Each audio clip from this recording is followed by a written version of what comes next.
আগামী সপ্তাহেই দেশের উপর দিয়ে বয়ে যেতে পারে একটি শৈত্যপ্রবাহ। 19 থেকে 22 জানুয়ারির মধ্যে মাঝারি ধরনের এই শৈত্যপ্রবাহ হতে পারে বলে জানিয়েছে বাংলাদেশ আবহাওয়া অধিদপ্তর।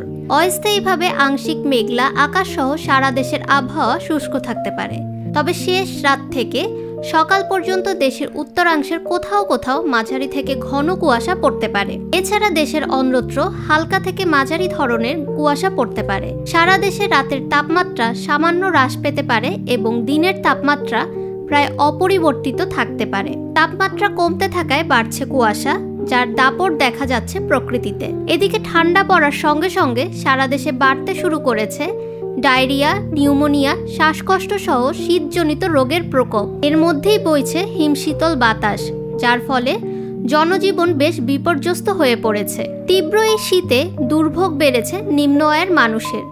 শহর ও গ্রামের সড়কগুলোতে যানবাহনগুলোকে হেডলাইট জ্বালিয়ে চলাচল করতে দেখা গেছে। কুয়াশার সঙ্গে হিম বাতাস ও বরফ শিশির ঝরায় কমে গেছে মানুষের চলাচল। প্রয়োজনের বাইরে অনেকে বের না হলেও জীবিকার তাগিদে নিম্ন আয়ের যানবাহনগুলোকে ঝুঁকি নিয়ে চলাচল করতে দেখা গেছে। শীতের কারণে ঠিকমতো কাজে যেতে না পারায় দুর্ভোগে পড়েছেন ভ্যান চালক, পাথর শ্রমিক, চা শ্রমিক, দিনমজুর সহ নিম্ন আয়ের মানুষগুলো। এছাড়া শীতে কষ্ট পাচ্ছে গৃহপালিত পশুরাও। তাদের সুরক্ষায় রাখতে পুরানো কাপড় কিংবা চটের ব্যাগ পরাতে হচ্ছে। ফাহমিদা বিনতে আনোয়ার, নিরপেক্ষ নিউজ ডেস্ক, ঢাকা।